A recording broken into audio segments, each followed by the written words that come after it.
Hello, basketball fans, and welcome to the Dave and Dia podcast.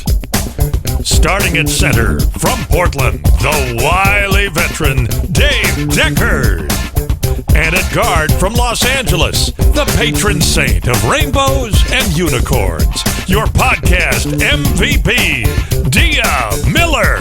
Welcome back to Dave and Dia, a Blazers Edge podcast. I'm Dia Miller. I'm here with Dave Deckard talking about our championship-bound Blazers. Dave, it's an exciting week. I know that was maybe a little bit of a stretch because we're only in the first round, but we're in the first round. Might want to win the division first, honestly. But hey, you know what? I mean, take it, run with it. I mean, it's fantastic. The Blazers went 2-1 against Utah, Phoenix, and Denver. Now, the Denver game has a little bit of an asterisk because they played with all the enthusiasm of 3-week-old tapioca pudding, the Nuggets did. That said, Utah, Phoenix, Denver, 2-1. Take it, run with it. Absolutely captured the 6th seed. That's the most important thing. The Blazers finished 6th, Dia. They're not in the play-in. 6th, yes. And I just want to say that Suns game, we could have won. I'm just saying, we could have won. Yeah, being in 6th place feels good. Being in 6th place, knowing that we're going to face the Nuggets and not the Clippers feels even better. Really, it was wild. It was wild watching that game against the Nuggets because all of us are trying to figure out who the heck needs to win and lose, and it's all happening in real time. We were wondering about the Lakers, the Clippers, the Mavericks, and then our own game. So 4 games all happening simultaneously had an impact on what seed we were going to be and who we were going to take on in the first round. And everyone's looking at this. I mean, I don't know. Did you hear Jordan and Lamar trying to explain it on the broadcast? No, there were too many variables. There was like a 4-variable equation, and you had to be Einstein. We had it, basically. The problem is not that it's hard to understand. It's that it's hard to explain because there are too many options. And, you know, if the Clippers lose and the Lakers lose and the Mavericks win and the whatever. So, look, I think it was good for the league. I think it was good for the Blazers. I think it generated excitement. And as I believe the Denver broadcast kept saying that night, just wait an hour and then you're going to know. We could tell you 30 different things that could happen. Right. But if you wait 60 minutes, then we'll know the one that's going to happen and we'll tell you that. You know, that's the announcers also not knowing what the heck is going on. They're like, wait an hour and then we'll all know because no one knows what's happening right now. Yes, but that was thrilling. Didn't you like it? No, I don't. I'll tell you what I like, Dave. I'll tell you what I like. Control. That's what you like. I like winning, and I like not feeling like I'm going to have a heart attack the entire game. That Suns game, I thought, I didn't have the kids. I thought I'm going to go to Buffalo Wild Wings, which is one of my favorite places. I'm going to go, and I'm going to sit, and I'm going to watch this game. And I went and, wearing my Blazers sweatshirt in LA, mind you. I live in Los Angeles. And the server obviously very quickly caught on to the fact that I was a Blazer fan. And so he had him turn the sound on in the bar area where I was seated. And halfway through that game, I had the entire bar cheering with me. I had them all going. I didn't sit. Halftime, Dave, I was up on my feet and I did not sit down the rest of that time. I do not do this well. I love once we've won a game, I love how it feels. I love the after feeling of it. But I do not enjoy the process of winning a game when it's close like that, or in that case, losing. I don't enjoy anything about that. It's stressful. At least it's not Applebee's. I mean, can you take my daughter next time? Like, she loves Buffalo Wild Wings. She just goes crazy. I don't understand it. Have you had their everything pretzels with the beer cheese? No. It will change your life. Okay. It will change your, I kid you not. It will change your life. Give or take the wings. I can give or take the wings. Yeah. Dave, you got to go to Buffalo Wild Wings and you got to try the pretzels with the beer cheese and you got to tell me what you think. I need my life changed, so maybe I will try this. But the Phoenix game, there was the tough call at the end on Norman Powell, that is, and he kind of came across the body of Devin Booker, and there was contact, but whether it was really a foul on the last play of the game to decide it, And Blazer fans were up in arms about Damian Lillard not getting some calls earlier. I would say overall, Lillard gets more than his fair share of calls. I mean, I know there's complaining. I know he thinks he More? doesn't, but really... More than his fair share? Okay, let's put it this way. Let's try it again. More is an unfair judgment. I'm sorry, I shouldn't do quantity. Let's do quality. Damian Lillard gets star calls. And everybody in the league kind of does now. It's that kind of league. But Damian Lillard absolutely gets ticky-tack touch fouls on drives and on screens and on shots. If anyone gets near him, he will get a whistle in, exposed situations. It's as good as anything that Steve Smith or Clyde Drexler ever got, and those are the two paragons. Late career Steve Smith, late career Clyde Drexler. You could not touch them. They would go to the line. The refs favored them. And Lillard is at that point now. So I don't see the Blazer fans have too much to complain about, although you always can. The norm foul, I get it. At the same time, they're going to call that now. I mean, if you make any contact with the shooter, they call it. So look, I didn't agree with it the same way I don't agree with anything in the modern NBA in that vein. I don't like it. That said, given that we are in the era we're in, it was probably a justifiable call. I thought it's just sad that it had to end that way. I mean, the Phoenix game is the game where Melo made Booker travel, right? And then either that or Booker got traded to Utah. That would be cool. Okay, Devin Booker good just point. plays good for point. everybody the Blazers play against. I love it. Solid point. Yeah. And then Robert Covington missed those free throws, and people were all up in arms about that. But there's a couple things about that. First of all, people miss free throws. It happens. Remember when Dame missed 2 clutch free throws, and then he hasn't missed a dang free throw since? Yeah, basically that was the bubble. Yeah, that's good for us going into the playoffs, because I have a feeling that Robert Covington will be the same way. I have a feeling that after missing those, and the truth of the matter is, had he made those free throws and we had won, we would be playing a different team. Yeah, well, I mean, and anybody who wants to complain about Robert Covington's anything needs to hush up right now, because his defense has been stellar. His three-point shooting has been stellar. That's all you can ask. Look, you didn't get Robert Covington to shoot deciding free throws. I mean, should he be able to make at least one? Of course he should. Any professional player should. That you can't pull out that one incident and say, oh no, this was terrible. Look, without Robert Covington, they don't have this record. Without Robert Covington, they're probably not in that game even. I love the guy. I think that he was far and away one of the underrated signings of last offseason around the league. And he was just what the Blazers needed. He's done just what they asked. That's fine. And agreed. Okay, one thing I'm glad about too in this Denver series is that at least it's 2 smaller markets, because the complaining that would have started to happen had we been playing the Clippers. It's like it's an LA team and the refs are favoring them and stuff. It's like everybody needs to chill. Rudy Gobert was doing that. Did you hear that? Rudy Gobert actually came out and said the refs were screwing Utah because they don't like small market teams. And it's like everybody just needs to hush about that at this point. Tim Donaghy is long in our rearview mirror. The refs are blowing whistles for everybody for the slightest provocation now. There was a time when you could make complaints about that kind of thing, but David Stern is gone and that era has passed. I think for the most part, the refs probably do the best they can. They're human, they're imperfect. They're not going to have perfect calls. And, they go back over them and release reports about what should have been and whatever. And they'll admit that they don't always make perfect calls. And it is what it is. I think ultimately it probably kind of shakes out. I'm not typically someone who gets all over, well, the refs lost the game or the refs did this or whatever. Every now and then there will be a game where I'll think, oh man, that was some bad reffing. But I think for the most part, it probably all kind of shakes out. I mean, we've had games where we've won because the ref made a bad call. So ultimately, to me, that's a kind of whatever thing. The whole small market thing, I got ticked off today because Bleacher Report released a bunch of T-shirts for the playoffs, and there were 8 shirts released, 3 of which were the Lakers, Golden State, and the Celtics, all of which are not even in the playoffs yet. They're in the play-in. And so you had 5 teams represented out of 12 that are currently in.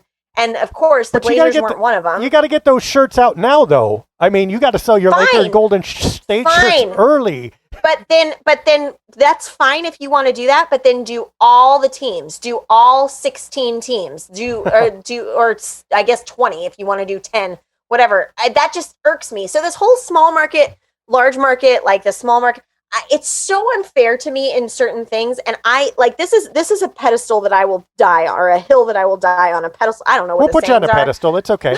It's the Dia statue. This might be the hill I die on when it comes to sports. And maybe part of this comes from being a fan of a small market team living in a big market area. Every lids store I walk into, Dave, I've made it a point to go in and see if they have Blazers hats. And you know how many have Blazers hats? They don't. They're not one. It's an entire store of hats, and they don't have one. It just, this whole small market thing this is really an off the topic tangent here. I don't know how our local Nike outlet has Damian Lillard jerseys, though. I mean, I'm in Boise, so really? At least that's a little ways away. It's a couple hundred miles away, so there's something. It is just infuriating to me. And I know, I know I live in Los Angeles. I know that the Lakers are the home team here. I get that. But when I walk into a store like that and there's literally 2 walls full of Lakers hats, my thinking is, can you just pick one row of those and get rid of them and put some Blazers hats in there? Like, can we just have a little, it's just so frustrating to be a small market fan. The Lakers are dodging the Blazers, Dia. They don't want to see the Blazers. They're scared. Let's go with that. Let's go with that. I can't. It's just so frustrating. I hate it. So look, if there's a bias, this is how it goes. There is an implicit bias that it's better for the league if the Lakers make it, I think. And I don't think that happens overtly. I think that if it happens in the way calls are questioned. In other words, if Enes Kanter gets a critical call, everybody's going to go, oh, hey, why was that call made? And, this borderline call and blah, blah. And people are not going to be on Kanter's side.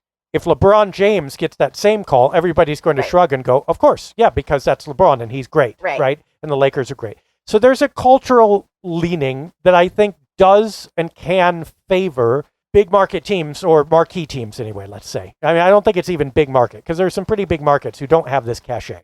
But the Lakers do. The Knicks might a little bit if they keep going. You know the franchises. That's it. You have to be in a borderline situation anyway for that to matter. And it's better not to put yourself there, right? And it used to be. Now, I will maintain that it used to be that the Blazers had to be 5-6 points better than their marquee opponent if there was a playoff series, if they were going to win it. They had, that gap was wider. And the Blazers did have to work harder every year. Again, this was back in the Stern era. This is back in Shaquille O'Neal, who every time he sneezed got fouled. Kobe Bryant in some ways the same way. Although he ended up moving outside, taking jumpers, that wasn't as bad anymore. But in those days, it was bad.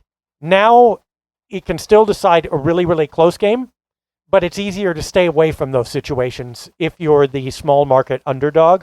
And I think that that's just something you have to live with. You never entirely get rid of that implicit cultural bias. I think it's as small now as it's ever been. And I think if the Blazers win, it's their fault. If the Blazers lose, it's probably also mostly their fault. I mean, I don't think I've thought the refs cost the Blazers a game in years at this point. Yeah, that's like I said. I think for the most part, it kind of shakes out. I think you get good calls and you get bad calls, and you have some nights where things are getting called well, and other nights where they're not. It's honestly, it's part of the game. It really is. I don't see that being a win or lose thing. Right. Well, and what Utah, what Gobert and the Blazers have to be careful of. Stop looking for reasons to lose. Stop looking for reasons that you lost already, right? Let's say the refs come against you and they're making lousy calls against you. You're still in a playoff series. You still got to play. Right? So you go out and win that game anyway. And I know it's harder or whatever, but save that for summer. Save that for later. Stop preparing to lose, basically. The only way to go into the playoffs is say, I'm going to win every game. And screw anybody who gets in my way. I will take this from them. And, if it turns out you can't, you nod, you go home, and you come back next year. But you don't start saying the system is rigged against me before you've even played. Yeah, and then you turn your back to the ref and you poke the guy hard. Yeah, do something underneath or whatever. Yeah. Anyway, and that's harder now. This is my objection, is that I think with the extra officiating, and I don't think there are more fouls called necessarily. I just think they're called in a different area of the court and for different reasons. But it's awful hard, when there was 6 moments of contact on every low post play, it was awfully easy to disguise an elbow to the kidneys, right? When no contact is allowed, that's pretty hard to disguise anymore. So, yeah, I don't know. Well, let's move on from this. But anyway, I think that the Blazers will get a fair shot against the Nuggets. I hope the Nuggets get a fair shot against the Blazers too, and let's see who the better team is.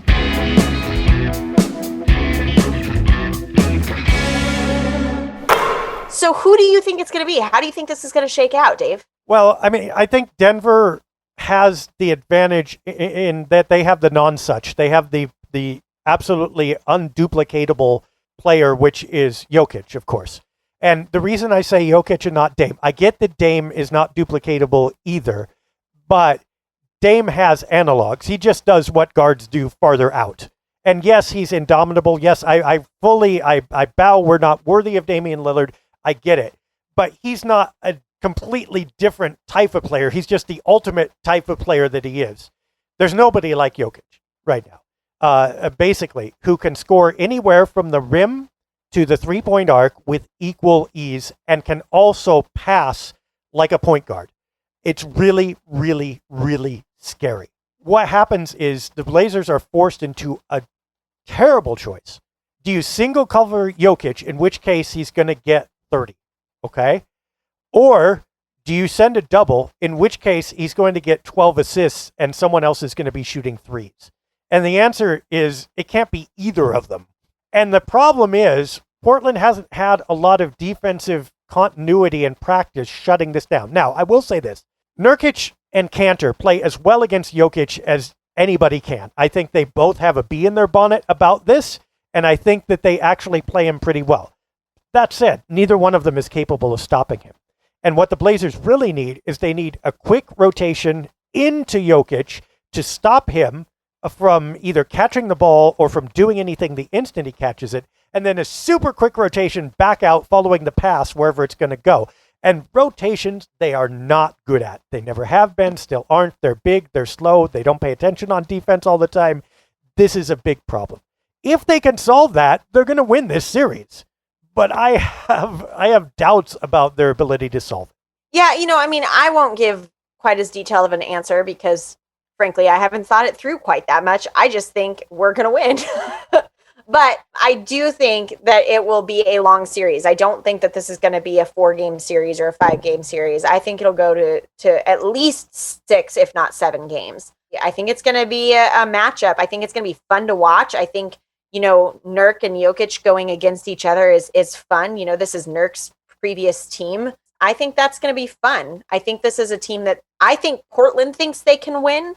And so it won't surprise me to watch that happen. I really, truly think that this is not just optimistic Dia. This is somewhat realistic as I can be, Dia, saying I truly think that the Blazers will win in 6 or 7. I don't disagree that they can. I think that can happen. Here's the other problem they got to solve. It's Michael Porter Jr., who plays small forward for the Nuggets, okay? And he has really blossomed this year. And the problem is not so much that, because you know what? The Blazers have CJ McCollum and Norman Powell, who also have done really well this year. It's not like Porter's going to outscore both of those guys. That said, Porter plays small forward, and he's 6'10". I don't know if you've noticed, but the Blazers don't really have a small forward in the rotation above 6'4". Okay? Right. So, and they don't have, I guess you can slide Carmelo Anthony into power forward and try to put Robert Covington down on Porter Jr. That's a possibility, but then you have the liability of Carmelo Anthony playing big minutes, and he's got to really score well to make up for that. If they don't do that, I don't see what they're going to do about that guy, because he can shoot threes, and he's got the entire package too. He doesn't pass like Jokic does, but anywhere, he's a threat. And he's also a threat from the sides and corners, which Jokic kind of isn't. So you got to watch him all over the floor. And I just don't get how 6'4", shuts down 6'10", and super talented. And it's the one place where the Blazers are weak, and particularly weak to size. And there he's sitting. Now, if he were alone, I wouldn't worry about it. But you got 6'11" Jokic in the middle who can do everything, and then 6'10" Porter Jr. on small forward who can do lots of things. That's a really hard problem for the Blazers to solve. Now, if they're going to solve it, what do? We all can answer this, right? Dame scores 30, CJ scores 25, Norm scores 19, and you just make up for it with scoring. And I think that's a possibility. And I think Lillard time, indomitable will, and all that stuff, if it's close, I think actually if it's close, Dame has the advantage. I bet if the Blazers win, they're going to win that way. They're going to win pretty close in a couple of games, and they need to pull those games off. If they can do that, sure, they win in 6 or 7. But I would say there's maybe 40% chance of that happening if you pushed me, and I'm trying to be optimistic, 40, 42. I think realists would say maybe 35, 37, but I don't know. I think it can happen, and that's all you can ask for. Yeah, I mean, I won't go with a percentage because I anticipate that we're gonna win. So but yeah, I mean, you make a solid point. We are playing with a small team for the most part. I mean, Nurk and Cantor obviously are not as small, but there's only two of them in our entire lineup. The rest of our guys are pretty small, and the fact of the matter is, height is an advantage. There's no way around that. Height is an advantage. That's why, like, you've got a guy like Taco Fall who can stand there and hold the ball above his head. And what are you going to do about it? You can be a great player, and what are you going to do about it? I mean, there's some advantage to that height that you just can't really get around. That being said, I do think that this 3-guard lineup is working well for us. If you look at the numbers, since we've had this lineup of Powell, Dame, and CJ, we've done really, really well. And so, this is promising to me. Even with the height, I think this is a team that can outscore. And I think that, their defense has been stepped up massively over the last several stretch of games. If you look at just this last stretch of winning games that we've had, they've played better. And I think that they have that momentum and they have that excitement behind them. And I would not be surprised to see them go in and just really do well despite that height difference. Yeah, I mean, let's hang with size for a minute. Actually, what you're saying brought up something for me. The Blazers are kind of small, but they're not really quick. And I'm not sure exactly how that works. They're small and super talented. They're multi-talented, I got that, but they're not like speed demons. They're not fast breakers. Their lateral quickness is good, but mostly it's the threat. What makes Dame and CJ quick is because everybody knows that they can pull up on a dime and can a jumper from anywhere, which makes you nervous. So you don't think you can back off, and you got to play up, and that allows the dribbler to get past you. But they're not like physically super fast. They're also not physically really big or tall, which is an interesting spot to be in. And maybe in the offseason, let's mark that down. Let's talk a little bit more about that. But that said, I mean, outscoring is always a viable option. If Portland's going to have an X factor, who do you think that's going to be? Like, you're going to name, I mean, obviously it's not Dame. Dame is not the X factor. Probably not CJ either. He's too obvious. Who do you think is the guy that, if Portland wins it, turns this series for them? Nurk. I think it's Nurk. And I think that this goes back to the beginning of the season and what you and I talked about from the beginning. I think Nurk is the difference maker in this team, at least this season as they stand. When Nurk is playing well, when he's healthy and playing well and playing like we know him to play, this team does better. When Nurk is injured or when he's not playing like himself, we struggle. So I think for this to work, Nurk has to be on. He has to be playing well. I think that's a huge factor for us. I think there are other factors. I think there are other smaller factors, but I think Nurk is probably the biggest. You know who mine is? It's going to be Cantor. And okay, that would be my second. That would be my second. He's going to have one game of like 22 points and 14 rebounds, and that's going to win that game. The reason I say that, I don't think he's going to perform that well over 7 games, honestly. But you don't win over 7 games. So usually how this happens, if you're pretty evenly matched, each team gets a couple, and how the other 2 or 3 turn is how the series goes, right? And I bet that Cantor turns 1 game for Portland. Where they get the second game will be interesting if they can get it. I just got a weird feeling that Ennis is going to come out, and he's going to come out and play over his head against Jokic, and he's going to come out and have an outsized statistical game, maybe because Nurk gets in foul trouble or something.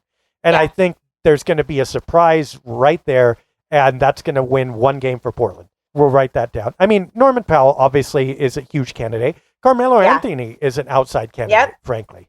But I really think it's going to be Ennis. Yeah, I agree. I agree 100%. I think he's a real interesting player to me. He really is.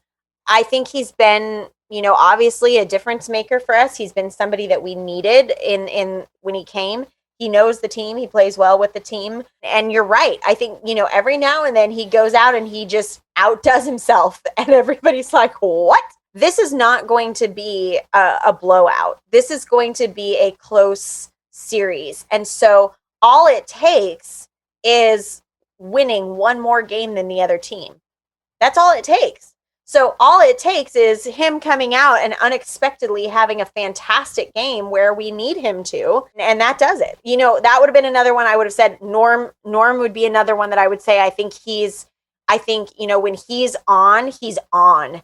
And when we get him and CJ and Dame all scoring high numbers, we do well. So that's another one. I think there's a lot of different, our bench is, you mentioned Melo and he's part of that. When they come out and do well and they can keep us from losing ground while our starters have a rest, that's huge. That's crucial in playoffs. We need our bench to be able to come out and score and hold on to a lead or make progress on a deficit. And so, if they can do that, which they've been doing well, they've been playing well. So I think there's a lot of people that could be the difference maker. But to me, Nurk he's a game changer. If he's not playing well, if he's not doing what we need him to do, we're not, especially in this series with Jokic, we're going to be in trouble. I don't think there's going to be too much of a bench in the playoffs. I bet, if possible, Stotts tightens his rotation even further. I don't know that Anthony Simons is going to see a ton of time, at least early Probably on. Not. Right. But, hey, maybe he will. And by the way, he's been playing great too. Maybe he's the guy who comes out of nowhere and pulls out a 9 3-pointers kind of game. If the Blazers are down, if the conventional isn't working, they may have to go with something like that and just, put Simons in and say scoring pressure all the time. It's going to be interesting. I still think Denver has a natural advantage, and appropriately so. They have a couple of big mismatch advantages. But, as you say, Damian Lillard is a walking mismatch, and CJ McCollum can be too. You know what I'd do, though? Here's a possibility I would think. I would take Covington and run him hard against Jokic. Put Nurkic behind Jokic and run Covington off him, maybe from the offside even, and let their power forwards try to score, right? And if Paul Millsap or whoever's out there wants to shoot 3-pointers, I will live with that, even if he hits some. If he starts hitting 6, I'll start paying attention. But I'd rather have Jokic have 2 big guys on him just getting in his face and destroying him than I would having him single covered and either scoring or come with a smaller guard who just doesn't really bother him and then leave a guard open for a 3. So let's see if they get creative at that power forward spot. I think that would be interesting. They could also do something weird like use Covington on Jokic. And I know that's stupid, right? Because he'll just post. But there's an argument to be made that making Jokic post up and take a little longer getting the shot, even if he's going to make most of them, will help Portland by slowing down Denver's offense, because Denver likes to score big, just like Portland likes to score big. So if they score, but they score slower, that's an advantage to Portland.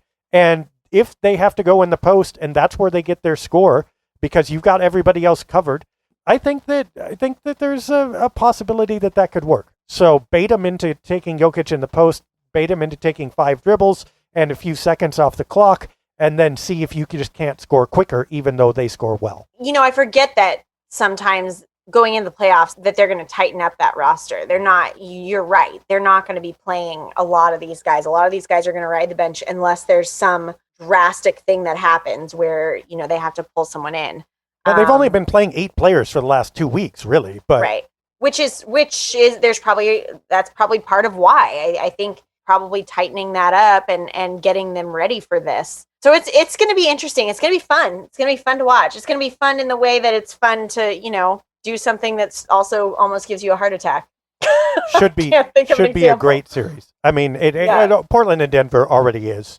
It's always fun when these teams match up. So great storylines. I mean, you could wish Jamal Murray were on the other side. That's kind of sad that he wasn't able to play for them. But better that happened to them than to Portland. I mean, because it's happened to Portland enough, frankly. Yeah. So, I mean, and by the way, that gives the Blazers a better chance. I don't think there's any doubt about that. Go hard, win every game you can, and let's see what happens. And would it surprise me if the Blazers made it to the second round? It would not. It would not be a shock. I think they have a better chance this year than we would have given them any year since maybe New Orleans. And you know what happened against New Orleans? They got swept.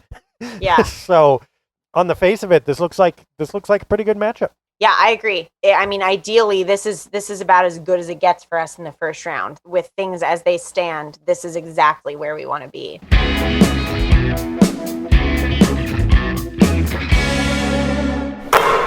in this last game, the last game of the season, Damian Lillard breaks his own franchise record of three-pointers in a season with 271 three-pointers this season. The previous record was his own. I think he owns like the top 6 or 7 spots of this record for this franchise. But his most recent was 270 in 2019, 2020. So last year. The wild thing about that, 271 in a shortened season. It's not even a full season. They played 10 less games than they normally do, and he still broke his own record. That's insane. That is just insane. I know that the game has changed. I know that it's a much heavier three-point game, so it makes sense that these records are being broken now. But the fact that we have somebody who does this the way that Damian Lillard, I mean, really, there aren't a lot of people who do this like him. Steph Curry, you always get those comparisons, and he does it well as well. But Damian Lillard is one of the best at what he does. And I think it's so cool that we get to watch him week after week after week do it for our team. There's not a slow, failed, middle-aged dude in the universe who used to play basketball who doesn't think, boy, if I could hit every shot I took from any range, I wonder if I could get on an NBA team just to shoot those shots. If I could shoot from half court and make it all the time. I wonder if I could. That dream is dead, folks. You no longer, because you know what? Dame does that, and he's not slow and middle-aged. He's literally a Hall of Famer. Right. So if you thought that was your ticket into the NBA, you asked the genie for the ability to make every shot. Too late. It's done. And no, you can't play anymore. It's fantastic to watch this evolution. Look, you compare eras, right? And it is different. And yes, maybe there was more skill and technical, what would you say, reading ability or whatever, or defensive ability at least in the old days. But it would surprise the crap out of even the best teams from the 90s to come down the floor. And here's this dude launching from 33 feet and hitting him all the time. Yeah. I would pay to see the look on their faces. Oh yeah, we're going to kill these kids. What the heck happened? Yeah. I love that. And this pace and space kind of offense, even though I think it needs to evolve, I think there has to evolve into something next that's just, otherwise the league is just going to become everybody standing beyond the arc and chucking. But this is the pinnacle. This is the best. And for what it is, you have to enjoy it, and you have to enjoy him. And again, credit Terry Stotts too. Green light all the time. I mean, how do you... Yeah. Part of the reason why nobody developed that skill is because they would have been yanked long before they ever got good at it. Right? Yeah. And Stotts is just like, go for it. I trust you. And Lillard has more than repaid him and the Blazers. There aren't a lot of people that if they, pulled up from half court, I would be like, okay, he's got this. But there's almost a piece when Dame does it. When Dame is locked in and you see him pause at that logo and look at the basket, it's like you kind of settle back and you just cross your arms and you wait because you know that this is a legit shot. He's going to probably make it. He makes those more than he misses them. So if someone, I'm not going to name names, but if someone else were to pull up at half court and step back to take that three, you're gonna look at that and think, oh, what are you thinking? But when Dame does it, it's like normal. It's normal. That's weird. Do you get that zen?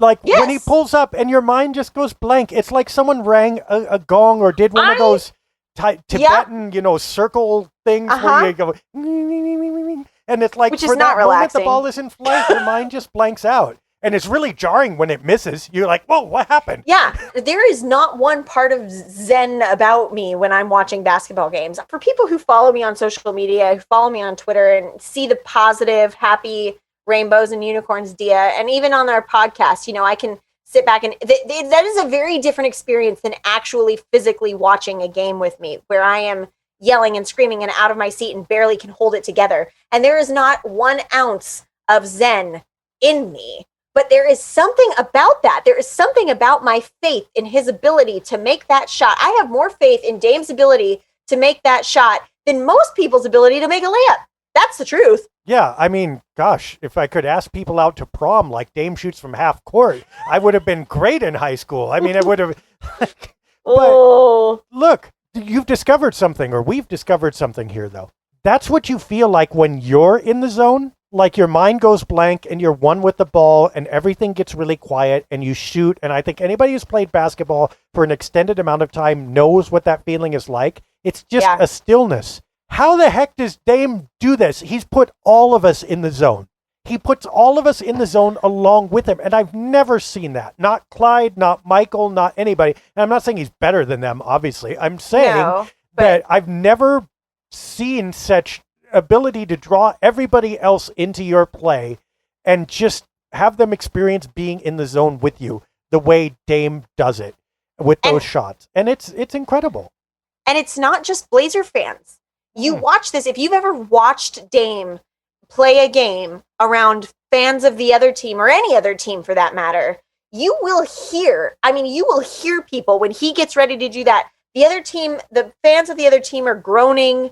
They're going, oh no, they know that it's coming. It is not just Blazers. They might not feel quite so zen about it, but they know it's coming. It's not just Blazers fans. He's done this so well that you expect these ridiculous shots to go in. You don't expect him to miss it. Like you said, it's almost jarring when he does. When it bounces out, you're kind of like, what, wait, what?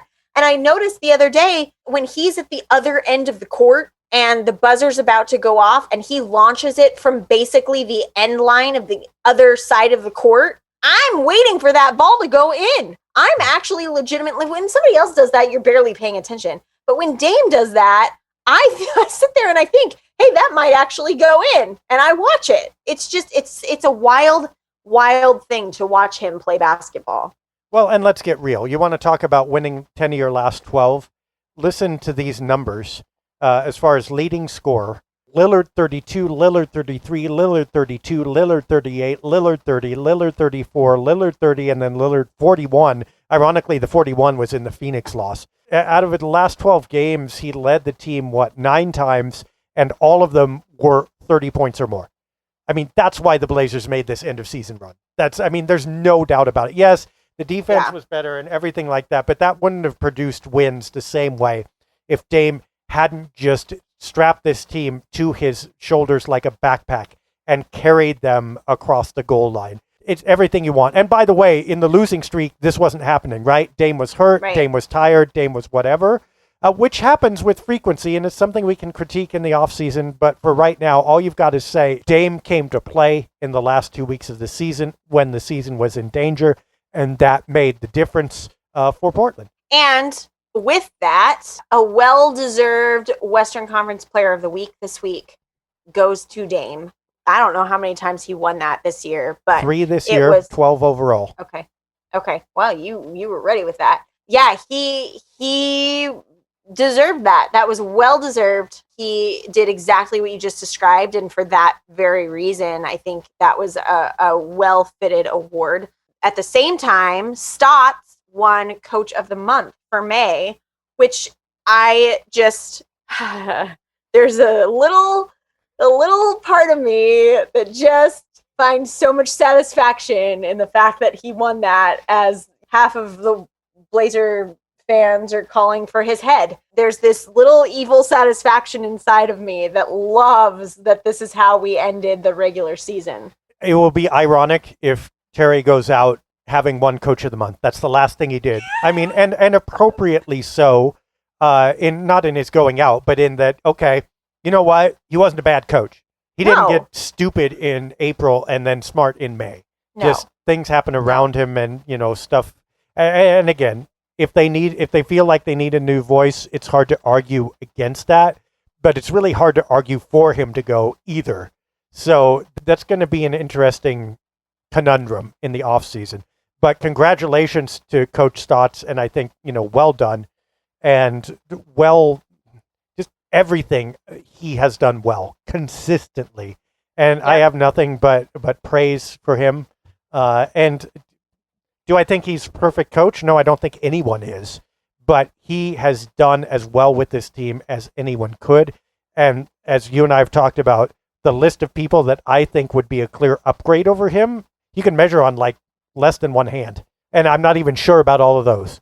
So, and the availability and willingness of those is in question. You don't know if those coaches are available to come or if they would come. So this is not that. This is just such a much. I mean, we've talked about this before. We don't need to go into it again. But the fact that he won Coach of the Month just makes my heart happy.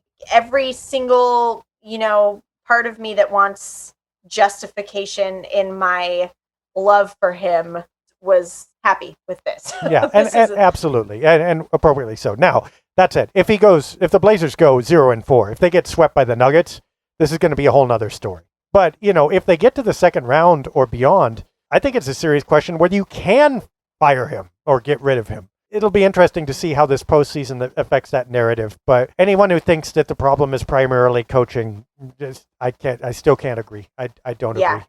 And neither does the NBA, apparently. No, and the people who actually know what they're talking about. I think it's going to be a very interesting off season, regardless of what happens. It's going to be a very interesting off season, right, for the Trailblazers. And we could talk about that. I mean, one of the big questions is, did the Blazers fulfill what was expected of them? And we're in limbo now, and I don't think we should talk about it right now, because the only thing we should say right now is they got the 6th seed. They stayed out of the play-in. Good job. That's it. Yep. That's the only sentiment we should have this week. But it will be an open question. Before we get there, though, wasn't there a small matter to settle? Somewhere around the All-Star break, we had this big Danny versus Jalissa thing. For those who don't recall, Danny Meringue, our colleague and podcast parallel host, was predicting 18 wins, I believe, after the All-Star break. And Jalissa said, no, Danny, Jalissa your daughter, right? How old is she again? Yes. She's 8. 8? She's 8. And she said, how much? How many? She predicted 25 wins. She is my daughter through and through. So 25 wins for Jalissa and 18 wins for Danny. And the Blazers actually won how many? 21. Right in the middle. Right in the middle. Oh, my gosh. So first of all, between them, they had the right answer if you average out. And I think both of them should get ice cream. I agree. So we're going to send Danny and Jalissa both some ice cream for between them getting the correct answer. Double scoops for each. They actually did a pretty good job defining the upper and lower limits. Now, they did. I think probably Jalissa had a better chance. I mean, the Blazers lost some pretty close games. I get that they won some close ones as well. But, a couple points here or there, Jalissa would have been right on. There were... I want to say 4 or 5 games that were like 1 or 2 point games. Had those come out the other way, she would have been right on. I'm impressed. I'm really impressed with her. I apparently, have done something right in my parenting of my child, because she made a good guess. And that there was no, if you heard that podcast, there was no coaching from me. She pulled that out all on her own. So yeah. That's good. I mean, even you saying that with the 1-point losses does remind us, though, and not to be doom and gloom, but let's frame this a little bit. First of all, yay, Jalissa. No, let's leave that. I'm not talking about that anymore. The Blazers, we've seen this before. The Blazers kind of underachieve for a while. They get right close to the cliff. They go on a huge late season run. They get into the playoffs, and then they either kind of fizzle or do okay for a round and then fizzle. That one exception was 2019 when they made it to the conference finals before they fizzled. But that's it. They're going to have to prove something in this offseason if they want the story to change. This is like their habit turned up to 11, losing 8 out of 10 or whatever they did, winnable games, and then absolutely negotiating the impossible part of the schedule by winning 10 out of 12. That's pretty radical.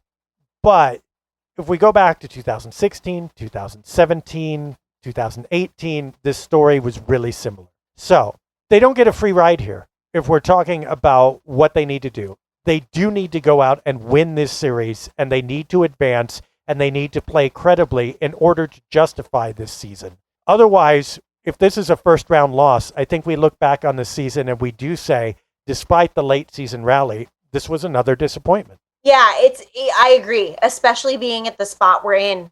This is a winnable series against the Nuggets. And I think you're exactly right. I don't even know that there's a point in me reiterating what you just said. I think you're right. I think that this is a down to the wire thing. We should advance past the first round, in my opinion. Exactly.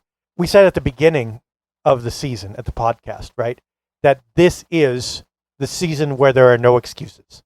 Yep. And I think that remains so. We just thought we were going to have to make excuses early about 3 weeks ago, right? When they went on that huge streak and it didn't look good. I didn't think that. Yeah, I know. You didn't. And by the way, we are not worthy. We should give Dia all full credit. We kind of did last week. They finished it off with 3 strong games. And so, yeah, Dia was right. That said, we're not finished yet. And the no excuses part hasn't changed. If we are talking in a week and we're going, oh Lord, they're 0-2, or I guess 0-2 is forgivable. First 2 games are in Denver. But if they're 0-2 and it's really looking bad, like it's going to be 0-3, there's no explanation at the end of that that's going to justify it. The Blazers do have to answer for what happens here, in my mind. Yeah, I agree. I don't really have a lot more to say about that other than that I agree.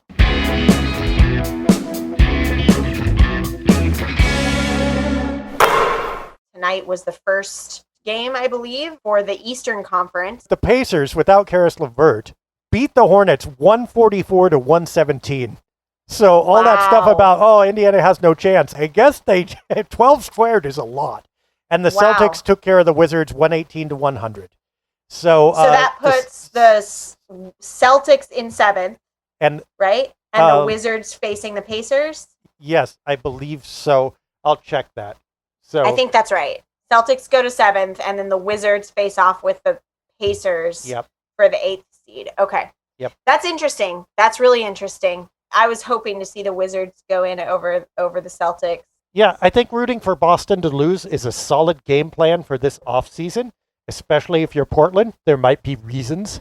Yeah, I'm rooting for Boston not to do very well personally. Right. But then there are a few other teams I'm also rooting to fail because their amenability to trades might go up slightly then. I'm not thinking past this season, to be honest. So for me, it's just a matter of who do I want to watch. The East Coast is not nearly as much of an interest right now as the Western Conference, which is tomorrow, correct? Yes. So the Lakers and the Warriors. And the Grizzlies and the Spurs. Yeah, and honestly, I would not at all be surprised to see Golden State upset the Lakers, and I would be all here for it. I would like to see that. Yeah. That would be my happy outcome.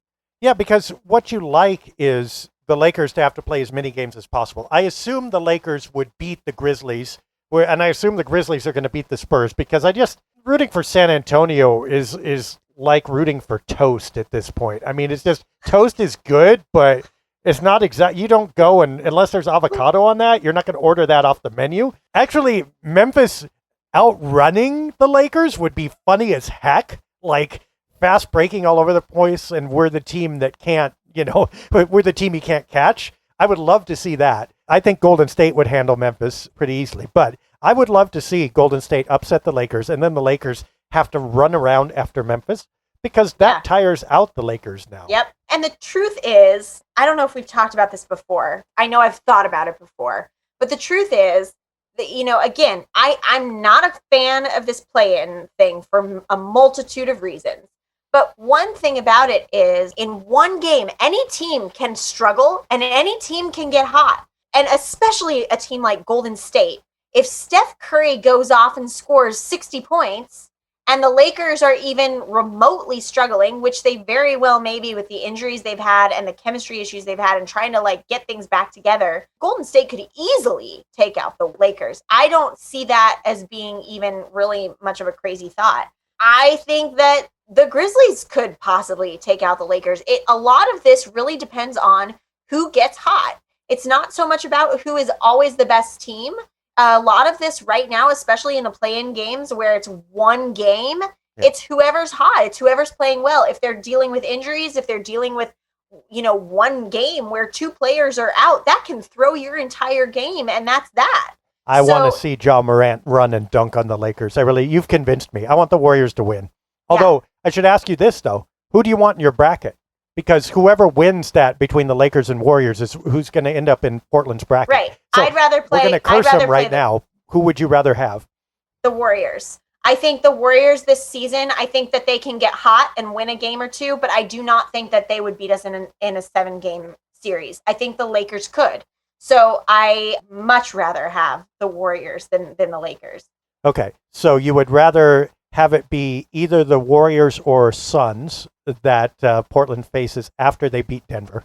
And then if they won that series, then it would be the Jazz, Clippers, Mavericks, or Lakers or Grizzlies, presumably. I mean, sorry, Spurs. It could be the Spurs, too. But sorry, Toast doesn't get to the conference finals. Look, this season, I mean, even if you look at the games tonight, Hornets and the Pacers, yeah. Pacers. And that wasn't expected. I've been saying from day one of this season, Dave, that this is literally anyone's year. This is unpredictable. It's unprecedented. We've never had a season like this before. Yep. And it is anybody's year. I'm not a bettor. I'm not someone who bets. I have major anxiety over betting. I can't even play the stupid penny slot machines. I can't do it. I have way too much anxiety. Mm-hmm. But if I were, this is not the year I would be making bets.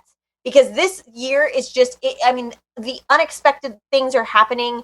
Things are not going the way that we expect them to, which is the very definition of unexpected things happening. Right. But it's just not, it's not a normal year. And I feel like we are seeing that. And I just don't think you can predict it. So you've heard Dia's prediction then. The Blazers are going to beat the Nuggets and then beat the Warriors to get to the conference finals. I mean, that would be, in my world, that would be the ideal situation, honestly. Excellent. Well, I mean, I think that's a great place to leave it. You have spoken, and what you say usually happens. So, which is why we have you on here. I'm all analyzing the stuff, and you're saying, forget all that. Here's what's going to happen. I go with my gut, Dave. I go with my gut. It has steered me wrong. I shouldn't say it hasn't steered me wrong. It's steered me wrong plenty of times. But in this case, I have high hopes. I'll tell you what, after Sunday, I was on a high. I was just like, that's it. We're winning it all. We plan the parade. And I don't think I was the only one. I think that this was an overall feeling of jubilation when we won. When we won the 6th place championship. Yes. But That's so Portland. Listen, I've been saying from the beginning, this could be our year. And I will say, as it sits with Portland in the 6th seed, I still hold on to the fact, Dave, that this could be our year. I'm just saying. Let's have the 6th seed parade, except everybody's like on big wheels. That would be so cool. So I'm not talking about a 6th seed parade. I'm talking about a championship parade when we win the championship, because it could happen. Yeah, it could happen. It still could. Hope springs eternal. And the first game, I will tell you, first game of the season is pretty cool, but nothing beats the first game of the playoffs. Game 1, 0-0, first game of the playoffs is great. Yep. Do you think the Blazers get a split in Denver? Do you think they go at least 1-1? Yes. Okay. Yeah, I think at least. Yes. Okay. Here's the thing. Here's the thing about Denver. I've said this a million times, and I don't know if this is actually a thing because I feel like it doesn't really get talked about. But Denver is very high elevation. And if you are an athlete and you've ever competed where there's high elevation, it does a number on you. And I don't know how they don't have better advantages because of that, because they're used to playing in that. Like how... They have to have, I wonder what their record is there, because I feel like that has to be such a disadvantage for the teams coming in. They used to, in the Doug Moe years, they absolutely did. They're still not bad. This year, they're 25-11 at home. But remember when, I don't know if you remember, Doug Moe used to run them. I mean, they'd score like 145 points a night because they'd be fast breaking all over the place, and they were used to that altitude, and nobody else was, and everybody would be winded by the third quarter. They don't do that so much anymore, of course, but I think it's still somewhat of a home court advantage. But will they let fans into the Moda Center? Will they let more than 10% in? We have yet to see what's going to happen here. And, the more people in the Moda Center, the more of an advantage that is. Dia says there's a split. I say, I would not be surprised if the Blazers came out and bopped them on the nose in game 1. That's a very Portland thing. I think absolutely. I would not be surprised at all with the momentum they've got and everything going on. I think they'll come out and win the first one. That's the analogy I use. You want to stop the shark, you hit him on the nose right away and show him you mean business. If the Blazers can do that, you kind of like it. Now, of course, that happened last year versus the Lakers, and then they went on to lose 1-4. But Denver is not the Lakers, right? And this year is not last year. Yeah. So that's what we're going for. I will predict that along with you. I don't know if I'm ready for a series win yet, but Let's predict game 1. We agree on this. Now it must happen. It's great. It's an exciting time as we end the season. You know, this is what we kept saying. Hold it together, get to the playoffs. And we did. We held it together. We got to the playoffs. Now we start with a clean slate. The rest of the season doesn't matter anymore. Now we move on and we start fresh. You know what's hilarious is that as things happen in real time, I can hear you talking about it after 27 podcasts now. It's like, oh, I know what Dia's going to say about this. I can hear your tone of voice like in my head. Like, told you, Dave. I told you they came out and won it. It's just like, I'm so sorry. No, it's totally funny. It's like Blazers are very Dia flavored now. So well done. Oh, man. And we've been to our first regular season together with this podcast. And now we're going to get to our first playoffs. That's true. And then our first off season. We'll see. Off season may be fun. Anyway, we will see all of you next week when we will know a little bit more about how the Blazers are doing, either 2-0 or 1-1 at least, we hope. And we'll root for them onward through the playoffs. Go Blazers. We'll see you next time. A Hater season opening down the lane, moves towards the hoop, but then Dia comes out of nowhere to swat the shot attempt away, saying, "Get that weak stuff out of here." Dave scoops up the loose ball. Now it's a fast break the other way with Dia. She's flying down the court. Dave sends her an alley-oop. She jams it. Boom! Shakalaka! The crowd is on its feet saluting Dia. I tell you, if she isn't the Rookie of the Year, they really ought to just stop giving the award. What a talent!